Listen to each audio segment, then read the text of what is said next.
de opinión, apto para todo público. Democracia M y Democracia TV presentan Diálogos con Francisco Rocha. Diálogos. Diálogos.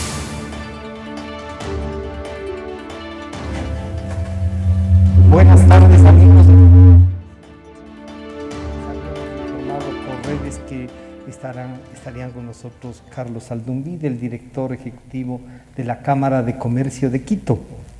Y el tema es un poco la perspectiva de la economía, pero sumando las perspectivas de la economía, ¿cuánto puede verse afectado por el coronavirus? Si es que ya la Cámara está, y hemos estado conversando antes de iniciar el programa, con algunas ideas, qué se puede poner en práctica, qué deben hacer los propios socios de la Cámara de Comercio y los ciudadanos que somos clientes de todos los socios de la Cámara, ¿no? Entonces, vamos a darnos una visión sobre cómo está el comercio en el Ecuador, en Quito particularmente, cómo están las relaciones con las otras cámaras en provincias. Saludar a Manavisión y a TV Color, y en El Oro a Opinión. Muchas gracias por acompañarnos. Carlos, bienvenido, buenas tardes. Bueno, la primera pregunta sería, ¿cómo han recibido, para conectar, cómo han recibido ustedes el tema del coronavirus? ¿Cuánto puede afectar? Por ejemplo, hemos visto este fin de semana un movimiento comercial muy, digamos, se acabó el alcohol, se acabó el gel. Por suerte son productos nacionales, no son importados. ¿Será que se puede producir más? Una primera visión, Carlos, bienvenido, buenas tardes. Francisco, muchas gracias por la invitación y saludos a todos los que nos están viendo a nivel nacional. Contestando un poco las preguntas que me hizo desde la introducción, sí. La relación de la Cámara con las cámaras a nivel nacional es una relación bastante buena, bastante cercana. Con Cámara de Comercio de Manta en particular hemos estado hace un par de meses, la última vez, visitándoles, haciendo productos en conjunto, proyectos en conjunto, y también compartiéndoles algunas campañas que queremos se conviertan en campañas nacionales. Creo que este tema del coronavirus nos puede, como ecuatorianos, unir y también ayudar a que hagamos campañas a nivel nacional para la prevención en este caso. Efectivamente, algunos temas como el que usted comentaba hace un momento, el tema del alcohol, el tema de los geles sanitizantes, ha sido un boom especulativo hasta cierto punto, pero que denota la... ¿Especulativo desde el punto de vista de los usuarios? Más ¿O que es todo, que también el comerciante, como se está dosifica sus ventas? Sí. Desde hace algunas semanas atrás ya habían pedidos desde Estados Unidos, por ejemplo, de personas que decían, mándame maletas completas de mascarillas que yo voy a empezar a vender más caro en los Estados Unidos. Es decir, hasta no haber recibido nosotros nuestra primera confirmación del primer caso acá, no teníamos todavía un poco esa conciencia de que nos podía pasar. Una vez que el fin de semana se confirmó el primer caso, la gente empezó con esta vorágine de salir a las ferreterías, salir a las farmacias a comprar mascarillas, a comprar todo tipo de... Y cualquier tipo de mascarilla, además. El que toque, el que haya. Claro, sí. Y claro, ya luego empiezan los documentos formales a circular que nos hacen saber que las mascarillas no son tan necesarias, sino para quienes tenemos ya un cuadro viral relativamente es para avanzado. El enfermo, no es para el que no esté para enfermo. Evitar precisamente que se propague más. Y creo que en ese sentido tenemos que mantener la urgencia del caso. Yo creo que los protocolos de emergencia que se han utilizado tanto del sector público como del sector privado, en este caso la Cámara ya también ha empezado a circular los protocolos de seguridad que se tienen que empezar a manejar. ¿En cada uno de los comercios? En cada uno de los comercios y en cada una de las actividades normales y naturales que hagamos. Yo creo que nada se va a parar. Esa vara hay que mantenerla bastante alta para evitar que en el Ecuador se contamine una gran cantidad de población. Es decir, yo creo que se tiene que manejar con mucho cuidado, se tiene que manejar con el nivel de urgencia que se merece, porque si hacemos lo contrario y nos portamos irresponsables y no hacemos nada al respecto, creo que ahí sí nos ponemos todos en riesgo. Ni desesperarnos Pero tampoco no hacer nada. La histeria en este caso no es bueno, tampoco creo que es bueno salir todos a comprar alcohol y todo este tipo de cosas. Tenemos que tener la prevención, tenemos que aprender a lavarnos las manos más frecuentemente, si es necesario la cara más frecuentemente para no estar en contacto con superficies, las manos y luego toparnos la cara y que sea esto un inconveniente para la salud. Creo que es fundamental también alimentarnos de forma correcta, hacer ejercicio, mantener nuestras defensas altas para tratar de evitar que esta contaminación sea mayor. Le damos la bienvenida a Diego Olmedo. Diego, ¿cómo está? Economista usted. ¿Podría darnos una primera visión? O sea, ¿cuánto puede afectar? Le decía yo, los socios de la Cámara que está... queríamos ver las perspectivas económicas, que las vamos a ver en virtud de esto también, pero ¿cuánto puede afectarnos? ¿Qué sectores pueden verse? ¿Es como el precio del petróleo o no? Bienvenido, buenas tardes. Francisco, muy buenas tardes, gracias por la invitación. Igualmente. Hay que tomar en cuenta y hay que poner en perspectiva lo que está pasando a nivel mundial. El comercio a nivel mundial para el 2019 decreció en el 0.4%. Es una cifra que llama poderosamente la atención, dado que en el 2018 el comercio mundial sube al 3%.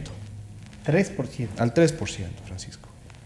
Pero este valor no se había registrado desde el 2009, dado la crisis financiera internacional, en el que el comercio internacional decrece al 13%. Ahora, ¿qué factores inciden para esta decaída? Principalmente las políticas proteccionistas de los Estados Unidos promulgadas por su presidente Donald Trump, la guerra comercial entre China y Estados Unidos, hay un decrecimiento agresivo, fuerte de la producción alemana, y si a esto le sumamos una posible pandemia del coronavirus, tendríamos que las previsiones del comercio mundial y de crecimiento económico son completamente desalentadoras, Francisco. Eso significaría que las proyecciones que se tenían para este año no se van a cumplir, y algunas instituciones, algunas agencias están calificando o están proyectando que el decrecimiento se va a generar en menos del 5%. Eso sería comercio internacional. Sí. ¿Se puede enfrentar esta caída de precios, no de precios, a lo mejor sí, pero esta caída del comercio en sí, con qué podemos hacer desde el interior? Si lo que estamos pidiendo es que produzcamos más, mejor y más barato, ¿no? Sí. Hay que entender, Francisco, qué es lo que está pasando en los mercados financieros internacionales. Inversores, traders, agentes y actores del mercado financiero están recurriendo agresivamente a los instrumentos financieros que están en mayor cobertura y que presentan menos riesgos. En finanzas los llamamos safeties. ¿Cuáles son esos safeties? Normalmente los bonos del tesoro de los países más grandes, como los Estados Unidos, como los alemanes, el oro, que no ha tenido un movimiento fuerte con respecto a este nerviosismo financiero, y adicionalmente tenemos a las monedas. Y aquí juega un papel importantísimo el Ecuador, puesto que muchos países van a comenzar a querer repatriar esos dólares invertidos mundialmente, y podemos tener un dólar fuerte, y el tipo de cambio real del dólar se puede apreciar, y eso puede perjudicar a nuestra balanza comercial y posiblemente, quiero ser enfático en eso, posiblemente a la balanza de pagos. Carlos, con estas previsiones, digamos, el comercio nuestro y ustedes como cámaras van a tener que jugar un rol. ¿Cómo hacer para que si se aprecia el dólar, por ejemplo, o si nos dejan de comprar determinados productos, supongo que a la China habrá dificultades para venderle flores de este rato, ¿no es cierto? Pasó ya, en el caso de las flores, la suspensión de los festejos del nuevo año chino hace un par de semanas atrás provocaron que se hagan varias cancelaciones de pedidos de flor ecuatoriana.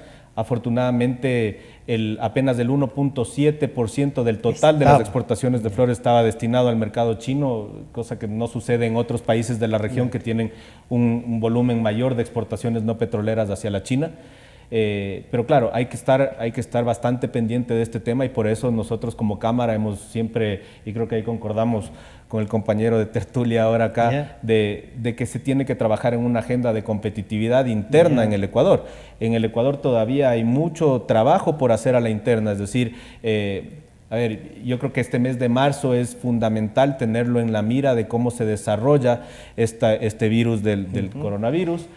Yo creería, según mi criterio, no soy un experto en el tema, que se va a controlar. Creo que también eso ya se está hablando a nivel internacional. El Banco Mundial, la OCDE está ya haciendo sus especulaciones. Dicen, veamos qué pasa hasta finales de marzo. Si es un problema, hay que tenerlo en mente, pero si seguimos hablando del mismo problema, o que se agravó, se convirtió en una pandemia mundial en el mes de junio, ya es otro escenario. Si es que a finales de marzo lo tenemos controlado, los casos se han controlado, el comercio se empieza a reactivar, sobre todo la demanda china empieza a reactivarse. Acordémonos que para el feriado del nuevo año chino hay algunas fábricas que todavía no arrancan, alargaron el feriado y eso provoca una serie de inconvenientes, tanto logísticos como de pedidos. Hay inventarios que empiezan a subir en ciertos países, la baja del precio del petróleo, es decir, hay algunas cosas que vienen alrededor, se han ido sumando. Pero yo creo que estamos ya entrando en un proceso en el que la población en general en el mundo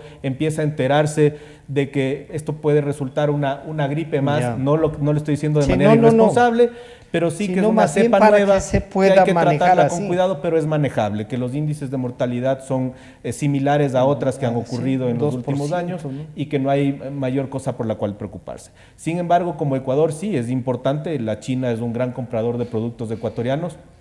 ¿Qué sectores nomás podrían, digamos, qué sectores han crecido con el comercio chino? Tenemos algunos, tenemos camarones, tenemos banano, tenemos flores como tal, que tuvo un crecimiento importante, aunque todavía el porcentaje es pequeño. Cacao y café también, pero acordémonos que China también se provee del África, que es un gran proveedor de estos commodities también. Así que sí, si bien es cierto, es preocupante la situación, esperemos que ahora en marzo se empiecen a reactivar. De hecho, ya en estos días se ha reactivado un poco la operación en ciertos puertos de la China que venían un poco frenados, digamos, con muy poca gente trabajando en los puertos. Ya se empieza a reactivar un poco el tema, porque también en el tema logístico ya se empieza a ver un faltante de contenedores a nivel global que empiecen a circular, porque la gran mayoría se han quedado ahí en China estancados un poco o se han demorado un poco más. Entonces creo que esto se va a ir retomando conforme vayamos controlando a nivel mundial esa histeria generada por toda la vorágine de información a través de redes sociales y a través de los medios de comunicación. Hemos de empezar ya a estabilizarnos un poco. Diego, pero esto es una sumatoria lo que estaba pasando. Usted nos recordaba que hay un decrecimiento en sí y que las agencias internacionales dicen va a haber un decrecimiento. Esto podría afectar más a sectores como el turismo, pero también restaurantes y todo este comercio de espectáculos. Si todo el mundo está recomendando que no vayamos a sitios donde hay aglomeración, se aglomeran para comprar mascarillas, pero dicen no. ¿Cuánto puede dañar y cuánto de la economía está, digamos, en perspectiva y diciendo hay que moverse a otro lado, ¿no? Sí, Francisco, hay que tomar en cuenta que el gasto consumo de los hogares del Ecuador representan el 60% del PIB. Y ahí está una base de crecimiento bastante fuerte, bastante sostenido. No ha habido otra variable histórica que se haya movido de manera sostenida, de manera sustancial. Es el gasto-consumo, es la demanda interna que es lo que mueve la economía principalmente. Entonces, eso es lo que estamos hablando y es de eso lo que se puede tener un impacto y un efecto negativo bastante severo, porque muchas familias van a verse abocadas a no consumir, a no salir, a tratar de refugiar y de proteger su integridad y sus además recursos. de integridad, sus recursos. Su liquidez. Entonces, eso va a impactar poderosamente a los comercios. Eso va a impactar poderosamente al circulante. Muy probablemente también va a afectar esa aversión a querer arriesgarse para sacar un crédito, para un auto, para una vivienda. Entonces el tema es un poquito crítico porque el ambiente que se vive es de nerviosismo financiero. No estamos todavía en un pánico financiero porque eso alerta más y pone a los actores económicos en una situación de mucha vulnerabilidad. Entonces, estamos hablando de que el gasto-consumo de los hogares, estamos hablando de 60.000 millones de dólares. Que eso podría verse caído en el caso de que se dé una ¿Y usted se animaría a ver una proyección de esos 60.000 millones? ¿Cuánto podría variar? ¿Cuánto suele alguna otra época que podamos poner un ejemplo? Sí, Francisco. A ver, cuando se dio el caso del terremoto de Manta, la economía ecuatoriana sufrió en su conjunto. El consumo de los hogares decreció en el 3%. Y mire lo que le estoy diciendo, porque el año pasado, cuando comenzó a haber restricción de liquidez, la caída fue del 0.5%. Entonces estamos hablando de que si es que puede darse un nerviosismo financiero, podría estar oscilando una caída de la demanda del gasto consumo de los hogares, de esos 60.000 millones de dólares que estamos hablando, que tengan una caída del 1 hasta del 1.5%. Carlos, si es que eso se puede dar desde las cámaras, ¿cómo podríamos un poco, digamos, enfrentar, o sea, darles instrumentos para que tanto la ciudadanía, o sea, una especie de campaña, no se asuste, mantengamos el ritmo? Lo que hagamos cada uno de los ciudadanos es importante para que esto no pase. O sea, Diego dice, esto podría pasar si es que se dan. ¿Qué hacer para que no se dé, digamos, Carlos? Sí, nosotros como Cámara hemos generado algunos núcleos de trabajo en realidad, desde hace algún tiempo atrás, que nos están sirviendo como portavoces oficiales de transmitirles a todos los comercios, a todos los negocios. Acordémonos que el comercio es tan transversal que en la Cámara tenemos socios de exportadores, importadores, industriales, comerciantes. Tenemos una capacidad de llegar a ellos. Desde los que venden en cada barrio, digamos, la tienda. Desde el vendedor de la esquina, desde el vendedor de una tienda de barrio, que son además encadenadores de comercio impresionantes, ¿no? Entonces, yo creo que ahí también valga la aclaración: comerciante es todo aquel que compra y vende algo y encadena muchísimo. A veces nosotros solamente vemos el producto final, pero no nos damos cuenta de todo el encadenamiento que este genera.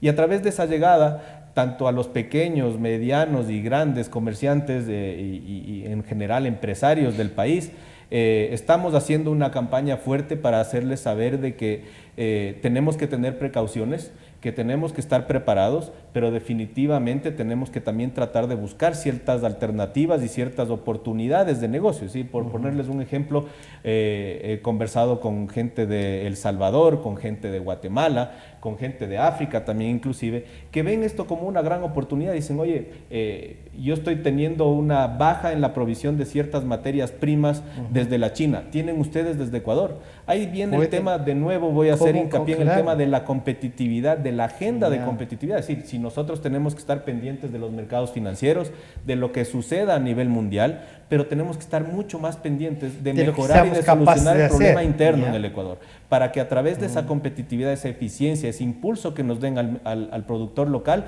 podamos salir a buscar nichos internacionales. ¿Sabían ustedes que en El Salvador hay una gran demanda de vegetales ecuatorianos y no podemos a veces suplir esa necesidad que tienen?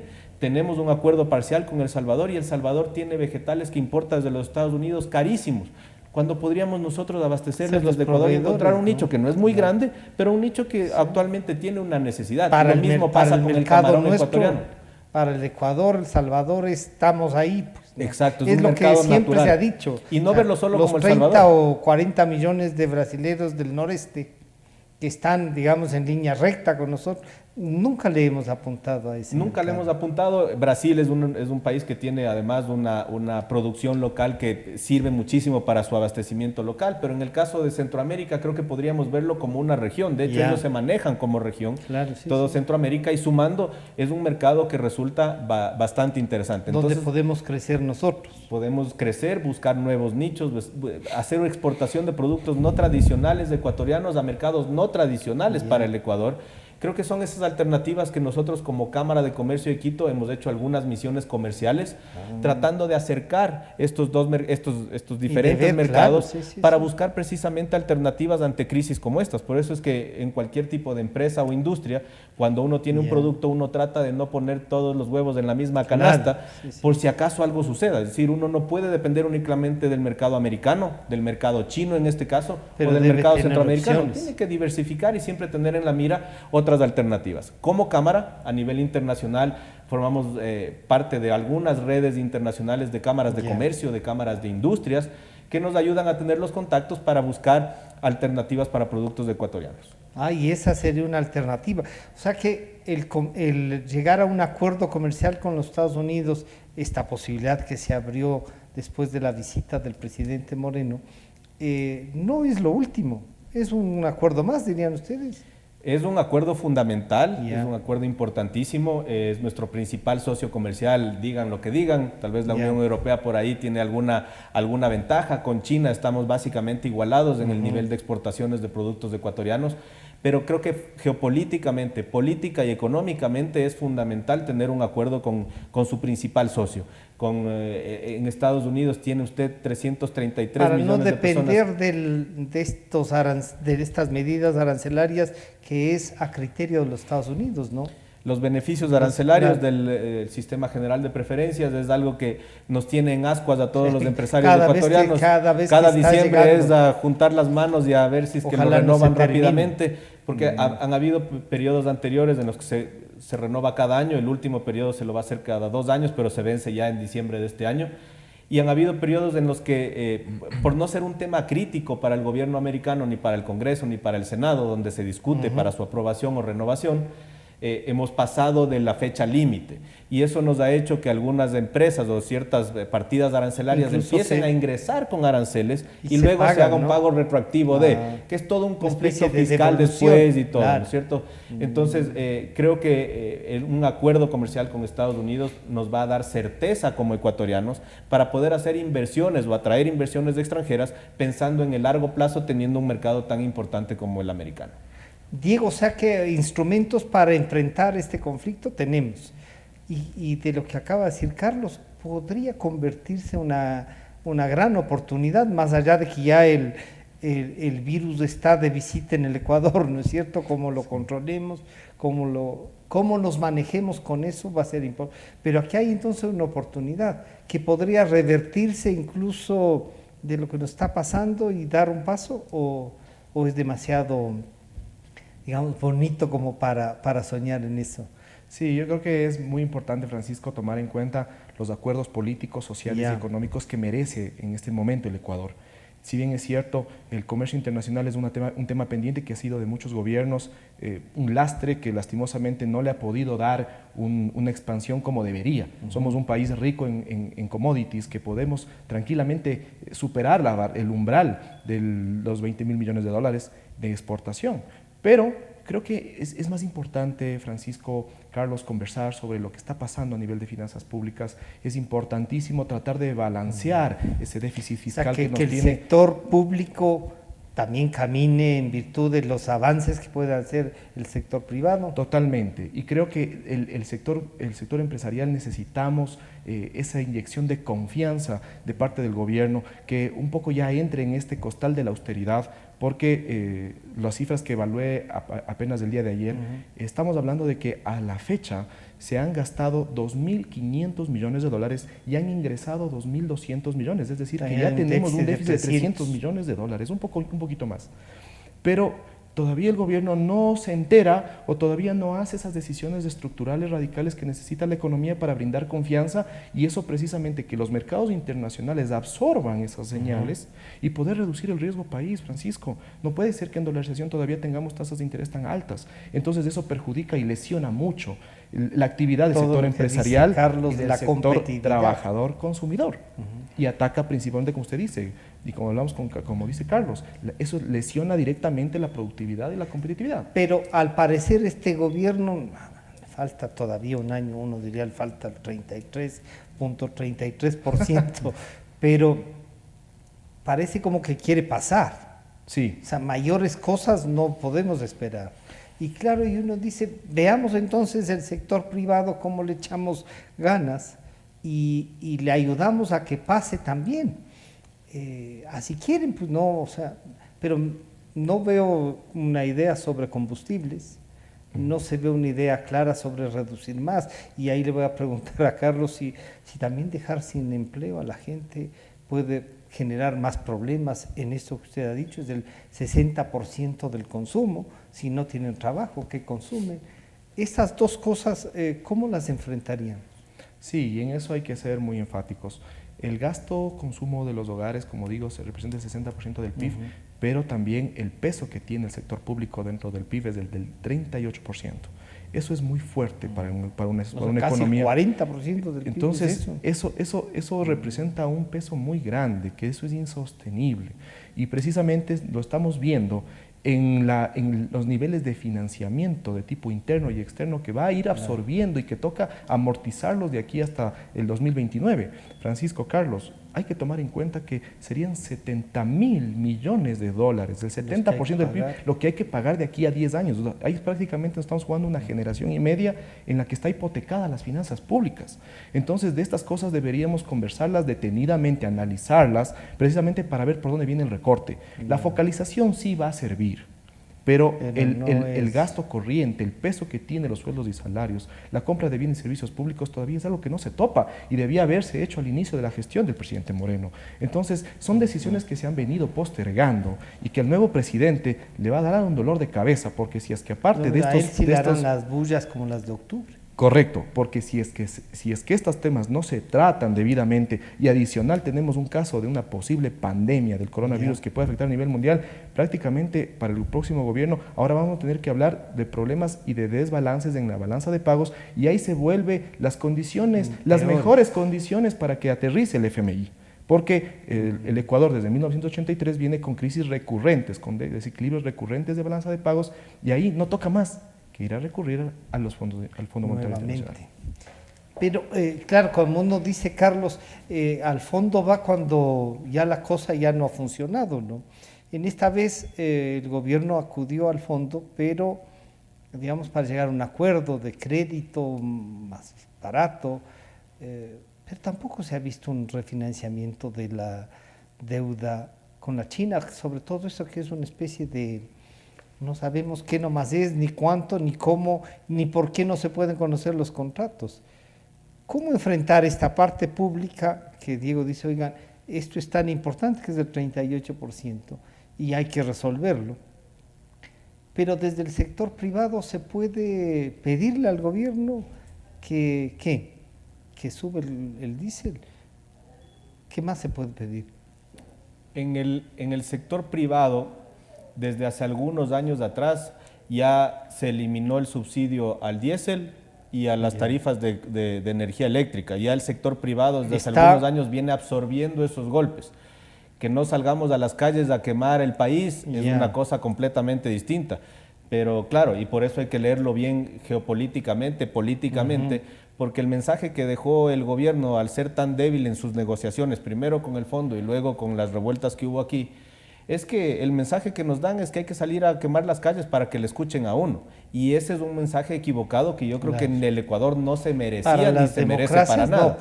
Yo creo que es fundamental fortalecer al sector privado. Usted comentaba que qué va a pasar cuando el sector público disminuya o saque gente del sector público. Mire, hace algunos años, cuando entró la administración anterior, lo que sucedía es que el sector privado perdía puestos de trabajo, porque si usted en el sector privado a un puesto determinado le pagaba $500 en el sector privado, en el sector público, en el mismo cargo, le pagaban el doble. Entonces no podían ni siquiera usted hacer un ajuste. Claro. Lo que se necesita ahora y lo que pedimos a través de la devolución de la competitividad al sector privado, es que ese sector privado que tiende a mirar hacia el sector externo como su gran mercado, crezca a través de esa devolución de competitividad, y al crecer este sector está en completas condiciones de ir recibiendo a toda la gente que sale del sector público. Gente del sector público que creció indiscriminadamente, es decir, en 10 años se duplicó. ¿Haciendo qué? Haciendo trabas, haciendo tramitología, haciendo un montón de cosas que siguen perjudicando al sector privado. No en los servicios básicos que habría que tener. Educación, salud, seguridad. No solamente también en eso, crecieron sino que ahí. en varios ministerios aumentaron al doble su nómina. Entonces usted se pregunta qué están haciendo. Tienen que buscar qué hacer. Yo le propongo hacer un ensayo. Digamos, en cualquier ministerio, que el 50% del personal se vayan en un año sabático. Le seguimos pagando nosotros los ecuatorianos. Y veamos qué pasa si es que el ministerio se cae o no. Con seguridad van a decir que no han podido responder algunas cosas del sector privado porque no están los empleados. Y ahí me hace acuerdo usted de otras cosas, de conversaciones en varios ministerios que he tenido afortunadamente en la Cámara hace algunas semanas y meses atrás. Ah, no, es que ustedes ahora están reclamando sector privado porque estos trámites ya no les salen en 3 meses, sino en 6 meses. Pero ustedes mismos piden que se disminuya el número de personal en el sector público. Claro. Yo alzo la mano y les digo, pero es que todo ajuste en cualquier empresa, tú no me dejas mentir, se tiene que hacer técnicamente, pues uno no puede coger y decir, ok, de la nómina de la A a la M, despedidos todos, y de la L en adelante, todo sigue. Se tiene que hacer una investigación. Hay ciertas entidades del gobierno, como puede ser la CENADI, por ejemplo, que es bastante técnica, al que no se puede despedir así nomás a la gente, porque han despedido a la gente técnica que hacía los trámites más expeditos, que hacía los trámites de mejor manera, para darles y dejaron trabajo a la los gente que no tiene idea de lo que conoce, ¿no es cierto? Entonces hay que hacer ajustes, hay que hacer algunas revisiones. El sector privado ha demostrado en el Ecuador que pese a que le golpean y le golpean y le siguen golpeando y no le ayudan, pese a que ponen los títulos bonitos de las leyes que pasan en la Asamblea, que son de incentivo, de crecimiento y tal, lo único que han hecho es seguirnos poniendo más trabas, más impuestos, más carga impositiva al sector privado, y sigue aquí. Entonces, el sector productivo privado no es que es esclavista, no es que es el malo de la película, lo que quiere es crecer, lo que quiere es generar riqueza para repartirla entre sus colaboradores y que esos colaboradores tengan poder de consumo. Diego, uno diría, claro, parecería que han estado sufriendo un montón el sector privado. Y sí, han tenido, pero también en estos últimos 10 o 12 años han tenido, no sé, un crecimiento algunos. Muchos empresarios han estado muy contentos, tanto que algunos están intentando ayudar a que vuelvan, ¿no?, el modelo de hace 10 años. Y uno dice, ¿eso o no es verdad que son los que menos pagan en América Latina? ¿Eso no es verdad que la carga impositiva no es la que dice Carlos, sino más impuestos? Cada vez que hay una mirada, hay algún sector que tiene problemas, el sector privado, los exportadores, los comerciantes, en general, todos, como Carlos nos ha dicho, comerciantes somos todos, desde el que produce y sale a vender, eso no. Pero hay un acoso real al sector privado, y la competitividad no tiene que ver más bien con esto de que casi el 40% del PIB tenga un gasto que no produce. ¿Por dónde va esto? Sí, Francisco, hay que hacer el ejercicio, hacer un benchmarking, un comparativo. Y si nos damos cuenta, empresarios de Colombia no tienen que estar obligados a pagar, por ejemplo, el 15% de participación a trabajadores. Eso es un impuesto que es inaudito a nivel mundial, porque realmente Ecuador es uno de los pocos países que además de tributar al Estado, también tributa a sus empleados. Entonces, eso es muy raro encontrar. Por eso la presión fiscal puede ser elevada, y a los empresarios al momento de generar su último balance, al momento de ver la línea final de sus estados financieros, puede ser que ese dinero realmente lo analice y lo reevalúe para ver si es que quiere reinvertir. Hay que tomar en cuenta que en los últimos 12 años los empresarios, algunos, y digo algunos, no quiero generalizar tampoco, pero tienen alrededor de 34.000 millones de dólares en paraísos fiscales. El SRI ya los ha detectado, ha dado una lista con los nombres y los apellidos de aquellos empresarios. Entonces, la idea no es pelearse, la idea no es establecer un mecanismo de conflicto. Como dice Carlos, busquemos cómo nos ponemos de acuerdo para que incluso esa plata regrese, ¿no? Exactamente, y eso se buscó en la última ley de crecimiento económico, que no tuvo un asidero, y ahí yo estuve en completo desacuerdo, porque esos dineros apenas tributaron el 1% a la salida de divisas.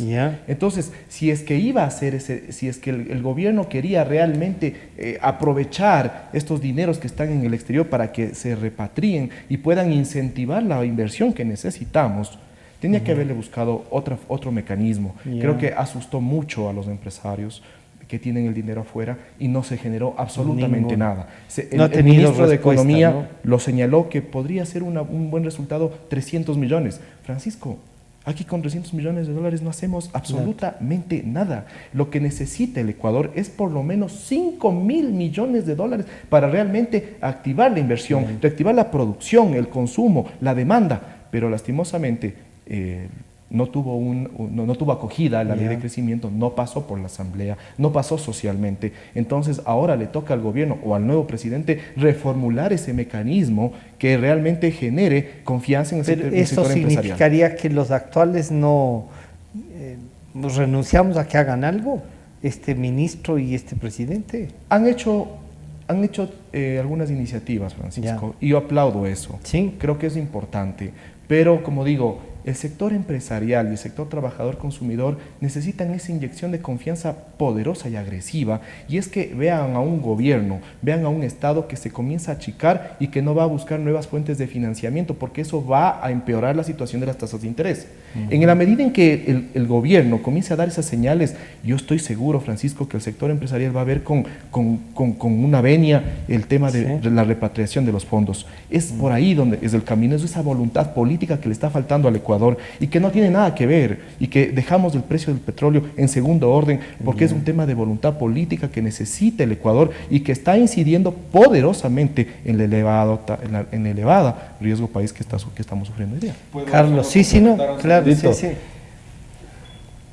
Para que uno, y no justifico el tema de los paraísos fiscales de ninguna manera, sin embargo, para que uno busque un paraíso fiscal es porque tiene en casa un infierno fiscal. Tiene que buscar de alguna manera que su dinero rinda, que su dinero esté bien cuidado, por último. Entonces yo ponía el ejemplo el otro día en un foro, este ejemplo. Si nosotros tres, con el sudor de nuestra frente nos compramos un carrito, que es nuestro patrimonio, es nuestra plata, y nos hacen una invitación a un barrio cualquiera de Quito, ¿dónde dejamos el carro parqueado en la noche? En la calle oscura, sin guardias, donde sabemos que tal vez salimos y no lo encontramos, o tenemos que pagar $1 o $2 y lo dejamos en un parqueadero cubierto con guardia y todo iluminado. Porque es nuestro patrimonio. Yo tengo que cuidar mi patrimonio, mi plata, la que yo me he ganado con esfuerzo. Entonces, ¿dónde lo dejo? ¿En un lugar donde está bien cuidado o en un lugar donde no hay seguridad jurídica, donde me cambian las reglas del juego a cada rato? Entonces, para nosotros poder repatriar ese dinero, tenemos que trabajar en la seguridad jurídica, tenemos que trabajar en reglas claras, tenemos que decir, ok, ¿saben qué? Hasta aquí llegaron las reformas tributarias. No puede ser que en los últimos años tengamos 15 o 20 reformas tributarias, una por año. ¿Con qué reglas del juego estamos jugando? Entonces, si es que uno le ha costado realmente, lo que pasa es que hay seguramente ministros que no les ha costado nunca nada. Pero uno como empresario, uno como trabajador. El ministro era presidente de las de cámaras. Otra cámara, afortunadamente. Bueno, no pero era de la federación también. Era del comité empresarial y todo lo que usted quiera. Claro. Pero mire, cuando usted maneja una empresa brocolera y está de gerente general de una empresa brocolera, usted se dedica a su brócoli. Cuando ya sale de ahí y le ponen a manejar una empresa de vehículos, ya no piensa en el agro, en el brócoli, ya piensa cómo vender vehículos. Él salió de las cámaras y ahora es ministro, pertenece al sector público, tiene otra forma de pensar según mi criterio. Tiene otra forma de pensar, diría Carlos. Yo le he escuchado discursos anteriores y actuales, y a veces me parece que estoy escuchando a personas distintas. Yo creo que aquí en el Ecuador se tiene que trabajar en la seguridad jurídica. No puede ser Quizá, Carlos, no es que el ministro Martínez se dio cuenta que el discurso desde las empresas no es tan fácil y ya siendo responsable del sector público. Es que además también una cosa es ser dirigente gremial y otra es empresario. Y otra servidor público. Cuando uno llega a fin de mes como empresario y dice, tengo que llamar al señor de la empresa eléctrica para que no me corte la luz y que mi flujo me va a ayudar para la siguiente semana pagarle. Uno se da cuenta de que manejar una empresa no es tan fácil como decir, no importa, te subo 2 centavos en la tarifa eléctrica, que no te afecta tanto.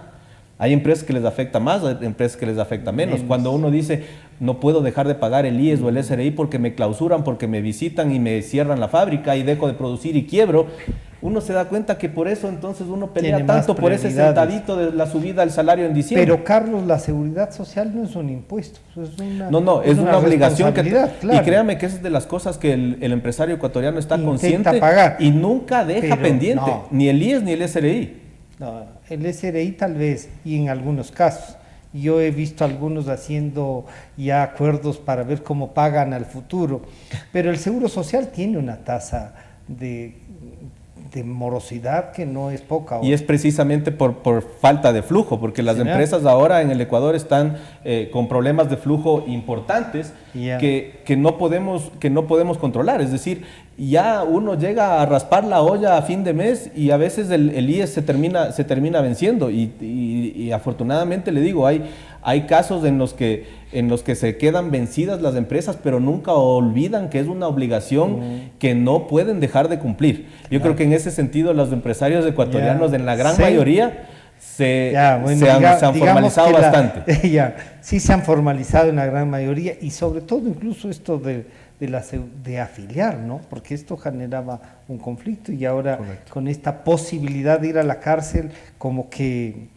Entonces, hay que tener Estado, no todo el Estado, el sector privado tiene que tener reglas claras también.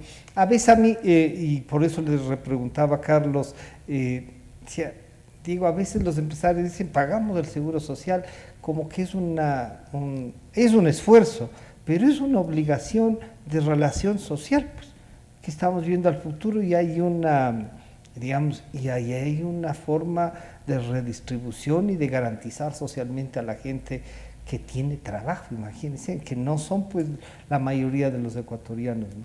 ¿Cómo empatar estas dos visiones? Y en lo que sí estoy de acuerdo es con que el ministro tiene un discurso completamente distinto al que tenía como dirigente empresarial en el gremio, y parecía que cuando él hablaba como dirigente tenía las soluciones, ¿no? Entonces vemos que no, que no podía hacer lo que él pedía que hagan entonces. Sí, Francisco. Quisiera ponerme unos 5 segundos en la posición del ministro Martínez y realmente enfrentarme a lo que él se pudo haber enfrentado hace más de un año, entendiendo cómo estaba la complejidad de las finanzas públicas. Y sí, tenía un problema de déficit fiscal tremendamente grande y tenía que buscar una solución. Apostó por los mercados financieros internacionales porque entrado comienza la colocación de bonos en los mercados financieros. Y creo que esa decisión no fue del todo desatinada. Lo que sí pienso que es desajustado es no haber entendido las reglas de juego. Creo que los mercados financieros son muy dinámicos, son muy voraces, y uno tiene que estar entendiendo qué es lo que pasa, y porque hay mucho factor, mucho dinamismo, y hay un factor de especulación que hoy por hoy lo estamos pagando. Si bien es cierto, Richard Martínez, en su momento como dirigente gremial, abogaba por la inversión, por la productividad, por la competitividad, pienso que una vez ya en el cargo, se vio inmerso ya en un script, en un guión, que ya no viene desde aquí, ni siquiera desde el mismo presidente Moreno. Esto viene ya desde el FMI. Con el FMI se trazaron algunos acuerdos. Diego, ahí uno diría, entonces el FMI es el malo de la película. No, pues el FMI interviene no solo a pedido nuestro mismo, sino porque ya tenemos problemas. Correcto. Si cuando no tenemos problemas, el FMI no asoma, es como cuando uno va al médico, ¿no? Sí, y es que el FMI es un instrumento de política, Francisco, es un instrumento. Lastimosamente se nos volvió a nosotros un objetivo mismo. Es un objetivo mismo. Y no queremos culparle, pero no se entendió bien, o no se aterrizó y no se socializó y no se concientizó bien qué es lo que iba a hacer el FMI aquí. Por eso, precisamente a nivel social y político, tiene tanta resistencia. Y a mí el FMI, yo no le estigmatizo ni tampoco le evangelizo, pero no se lo entendió de manera correcta. Y aquí ya, claro, recuerda usted, Francisco Carlos, que el Banco Mundial supuestamente había dicho que tiene que comenzar a desaparecer el BIES. Y mire esa explosión social que se dio, inaudita, totalmente hay cosas que no hay que decirlas por más que estén pensando. Y eso, lógicamente, es responsabilidad entiendo de manejo, que ¿no? fue parte de entonces el ministro Martínez dice, hay que ir ajustando a ciertos patrones del comportamiento del BIES. Y es que el BIES es una institución que, al igual que el IES, es socialmente solidario con sus afiliados. Y eso en este país, lastimosamente, no ha habido un consenso político para buscar otro mecanismo que le compita al IES. Pero mientras existe el IES, tiene que buscar una sostenibilidad. Digo, lo que sí podemos decir hasta ahora, con todos los conflictos, los problemas del IES, a diferencia de lo que les ha pasado en el resto, este modelo todavía no termina de explotar. Lo que hay es que buscar que no explote, que hay que garantizarle que funcione. hasta aquí este modelo solidario. Yo sé que Carlos nos dice, oigan, pero eso es una carga también. Pero sí, pero es una carga de futuro, es una carga de tiempo, una carga social. El 11.45% que aporta el patrono al Seguro Social es esencialmente para financiar el Fondo de Salud, Francisco, Carlos. Eso hay que tenerlo claro. ¿El 11? ¿Tanto así no era el Entonces, 4? es en su mayoría más del 50%. para financiar el Fondo de Salud. Entonces, ¿qué les quiero decir? Que si es que no hay una reactivación económica y no hay una generación de empleo, ese Fondo de Salud está desfinanciado. Claro, no. Entonces, ese es el problema. Peor pensar está entonces abocado actualmente la economía. en el fondo de pensiones, eso está por financiarse. Y Francisco, Carlos, yo solo sí. le quiero aclarar, yo no es que veo al IES como una carga, pero es una obligación que los yo me estoy empresarios... cargando porque si no parecería que les hemos estado acribillando solo a los empresarios pero mire lo siguiente, uno paga impuestos o uno paga obligaciones como en el caso del IES, gustosos eso cuando recibe mejor, algo a cambio. Claro. Pero ahí lamentablemente, está. ¿qué recibimos de parte del IES? ¿Qué hacen con nuestro dinero? ¿Por qué está desfinanciado? Vámonos a ver cuánta plata se han llevado del IES de nosotros, de nuestro trabajo y de los empresarios. Claro. Entonces creo que hay que regresar a ver también con ojos muy críticos y con mano dura, porque definitivamente al IES hay que hacerle una reestructuración para salvarlo, porque si no todos vamos a haber trabajado básicamente en vano. Entonces, ¿qué es lo que sucede en el Ecuador? Uno hace un aporte personal, el empresario hace un aporte por uno para tener salud, por poner un ejemplo. Pero ¿qué tenemos que hacer? Aparte del 9,45 más del 11 y pico que suman el 21 de entre empleado y empleador, tenemos que conseguir un seguro privado, porque ¿quién de nosotros quiere morir al IES? Claro. Entonces no hay infraestructura, no hay medicamentos, no hay médicos capacitados en su gran mayoría. ¿Por qué? Porque la plata se la han robado los otros y se la siguen llevando tal vez. No sé, hay que hacer una investigación forense de las cuentas del IES para poder llegar a saber qué es lo que está sucediendo ahí. Ahí hay un tema y creo que vale la pena después volver a invitarles para tratar el tema de la seguridad social, cosa que a mí también, debo decir, a todos nos preocupa. Me preocupa, pero además me gusta seguirle cómo ha ido evolucionando en unos momentos e involucionando en otros. Lo que sí creo yo, y ese es mi punto de vista nomás, es que este modelo no ha sido tan malo como lo planteaban, ¿no? Creo que si hubiesen hecho, o sea, el modelo como tal, se lo hubiese hecho funcionar, tendríamos una seguridad social muy fuerte. Es lo que nos pasaba con el fondo del FEIREP. Este rato tendríamos que más de 20.000 millones de dólares. Muy de acuerdo. Si no se hubiesen comido. Sí. El fondo de electrificación, cuando llegó el presidente Correa, era 1.168 millones de dólares. No necesitábamos endeudarnos para hacer las hidroeléctricas. Estoy de acuerdo. Pero se comieron en el primer año. Y el país un poco como que dice, bueno, pero ya tenemos carreteras, ¿no? Así es. Y algunos empresarios con 30 y pico de mil millones de dólares fuera. Carlos, ¿cómo empatar? Y se nos fue el tiempo, vean cómo es ¿cómo empatar este trabajo y que sea del coronavirus que nos tocó hablar, sea la oportunidad que usted ha dicho? ¿Cómo empatar, teniendo en cuenta las dificultades sociales que tiene el gobierno, políticas y sociales, con una perspectiva de caminar, de avanzar? No nos podemos quedar tampoco, o sea, nos han robado tanto que parece que es normal.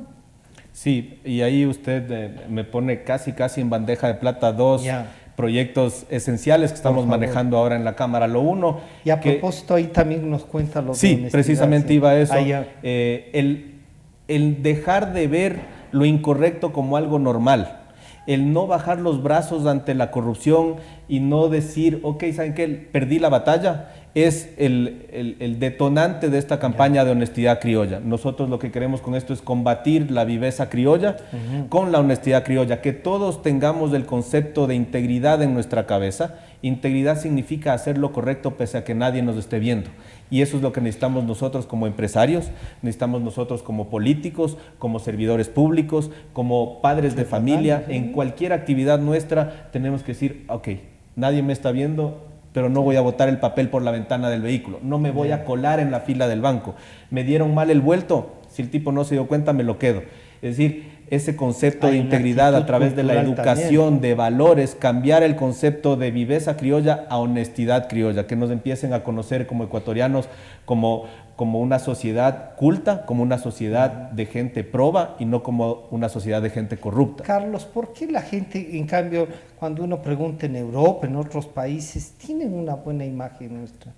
De los trabajadores sí, ecuatorianos, exacto, porque sí. Los ecuatorianos cuando salimos de nuestra sociedad algo nos somos impresionantemente buenos trabajadores, sí. Correctos, somos un ejemplo. Sí. Alguien me decía el otro día, ¿sabes cuánto tiempo se toma para que un ecuatoriano deje de orinarse en las calles, de botar basura en las calles?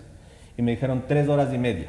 Y yo, ¿por qué 3 horas y media? Es lo que toma de aquí a Miami. Y en Estados Unidos nadie se cruza si no es por el paso cebra, nadie bota basura en las calles. Nos convertimos. Conscientes de lo que hay que hacer estamos, pero aquí somos viva la patria. Así es, sí. Así es. Eso lo uno. Y lo otro, el tema de Consenso Ecuador, que es un proyecto poderoso que tiene la Cámara, que lo que pretende es convertirse en una guía para cualquier gobernante actual o futuro que a través de algunos pilares que estamos promoviendo tenga una especie de una guía, de un consenso entre todos los sectores del Ecuador, entre todas las ciudades del Ecuador, de varios sectores. Incluso a quienes quieren ser candidatos. Definitivamente. ¿Sí? Eso va a ser un aporte a la sociedad que estamos haciendo como Cámara, con aportes de todos los sectores, de todas las ciudades. Hemos hecho la discusión del consenso en Guayaquil, la hemos hecho aquí en Quito. Esta semana tenemos una discusión del consenso de la parte turística aquí en Quito, donde va a participar la ministra de Turismo, y nos iremos al litoral, a Machala, a otras ciudades. La estamos difundiendo y claro, me encantaría que ustedes también lo conozcan más en detalle. Les podemos hacer llegar información para que nos ayuden a levantar un poco. Y como AEDEP podríamos hacer un acto en conjunto, la Asociación de Editores de Periódicos.